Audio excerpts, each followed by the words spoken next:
জামায়াত ইসলামীর একজন খুবই সিগনিফিক্যান্ট নেতা জনাব শাহজাহান চৌধুরীর বক্তব্য নিয়ে ফেসবুক বেশ সরগরম সকাল থেকে।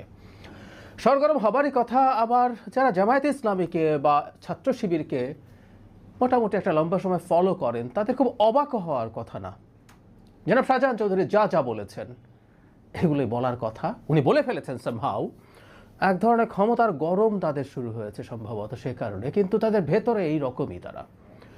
আমরা এই আলাপ অনেক দিন ধরে করছিলাম। আমি নিজে জামাত শিবির এই দুটো সংগঠনকে মূলত ফ্যাসিস্ট সংগঠন হিসাবে আইডেন্টিফাই করার চেষ্টা করেছি, রাইটলি করেছি। কারণ আমি দেখেছি ভিন্ন মত নেয়ার মতো ন্যূনতম মানসিকতা তাদের নেই।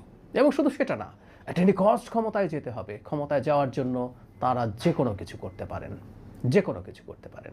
যাই হোক, জনাব শাহজাহান চৌধুরীর বক্তব্যটা আপনারা একটু শুনে নেবেন। মানে আমি পড়বো কিছু অংশ, কারণ পত্রিকাগুলো নিউজ করেছে, আর স্কোপ থাকলে আমি শেষে এটা জুড়েও দিতে পারি।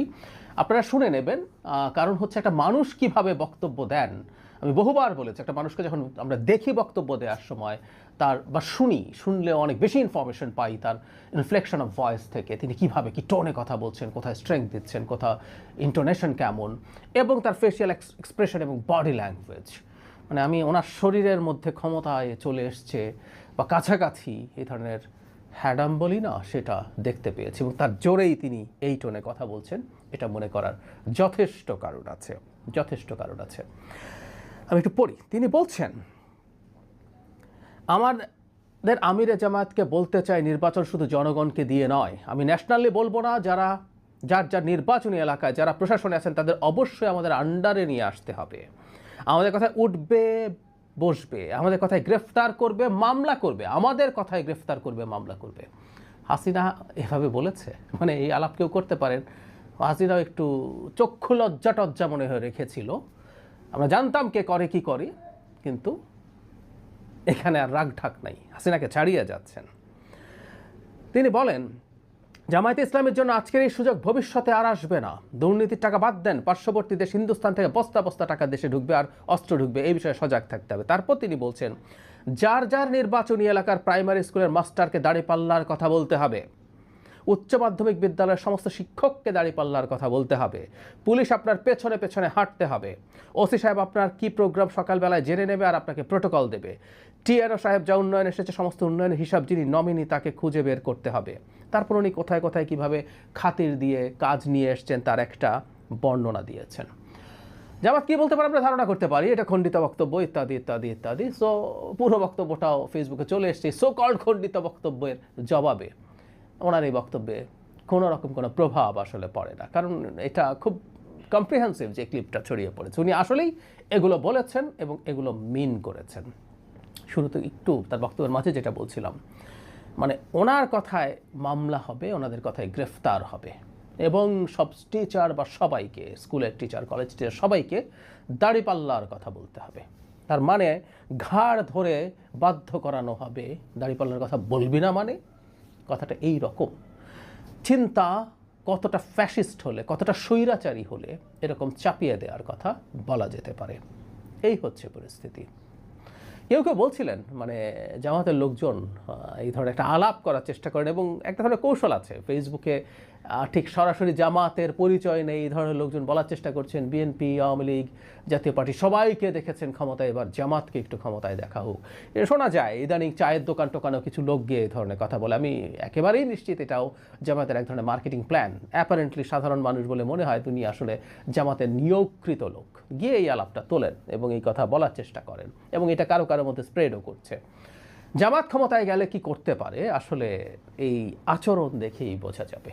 ক্ষমতায় যান নাই, উনি যে বলছেন এই সুযোগ আর আসবেন না, উনি মনে করছেন সুযোগ খুব কাছে চলে এসছে, ক্ষমতায় যেতে পারে। এই বোধ জামাতকে কোথায় নিয়ে যেতে পারে সেটা আমরা নিশ্চয়ই বুঝতে পারছি। এই জনাব শাহজাহান চৌধুরী কিন্তু একাধিকবার এমপি হয়েছেন, সুতরাং তাকে আমরা খুব হেজিপেজি কেউ মনে করব না, তাকে খুব তাচ্ছিল্য করব না, যে না কেউ যাওয়ার চেষ্টা করবে ডাইলিউট করার জন্য। উনি খুব সিগনিফিক্যান্ট কেউ নন, উনি অনেক সিগনিফিক্যান্ট মানুষ, নিজে নির্বাচনে জিতেছেন। আমি ঘেটে দেখলাম সম্ভবত 91তেও জিতেছেন, তখন তো ইভেন জোটও ছিল না, কিন্তু উনি তখনও জিতেছেন। সুতরাং তার কথাকে খুব গুরুত্ব দিয়ে নিতে হবে।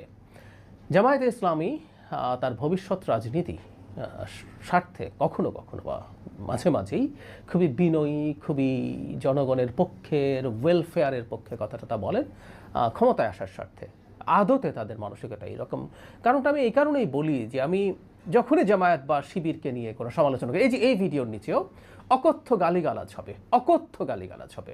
আমি শেখ হাসিনার সময়ও আমার এই চ্যানেল শেখ হাসিনার সময় দীর্ঘ সময় এই চ্যানেলে কথা বলেছি, টক শোতে কথা বলেছি, এই লেভেলের গালিগালাজ আসলে আমি শুনি নাই, এটা সত্য। আমি হাসিনাকে বিভৎস মানুষ মনে করি, আওয়ামী লীগকে বিভৎস সংগঠন মনে করি, কিন্তু আমি এই লেভেলের গালিগালাজ শুনি না। যে কেউ 5 আগস্ট পূর্ববর্তী সময়ে আমার আওয়ামী লীগের সমালোচনার ভিডিওতে গালিগালাজ দেখে আসলেই বুঝবেন কতটা গালিগালাজ তখনও তো এখন কতটা হয়। তো একটা দল যার সমালোচনা করা যায় না, আমি তো জামাতকে গালিগালাজ করি না, জামাত নিয়ে আমার রিজার্ভেশন আছে, শিবির নিয়ে আমার রিজার্ভেশন আছে, আমি সেটা বলতেই পারি। আইডেন্টিটি পলিটিক্স নিয়ে আমার প্রশ্ন আছে, আমি সেই প্রশ্ন পলিটিক্স এন্ডোর্স করি না। মুসলিম হলেই সবাইকে ইসলামী রাজনীতি করতে হবে, তাহলে তো বিএনপিতে যে এত মানুষজন আছে তারা কেউ মুসলিম না। তারেক জিয়াকে, বেগম খালেদা জিয়াকে আবার তারা একটু সম্মান দেখানোর চেষ্টা করেন, তো উনিও তো ইসলামী রাজনীতি করেন, তিনি তো জামাত সমর্থন করেন না বা তার দলকে ইসলামী রাজনৈতিক দলে কনভার্ট করেননি।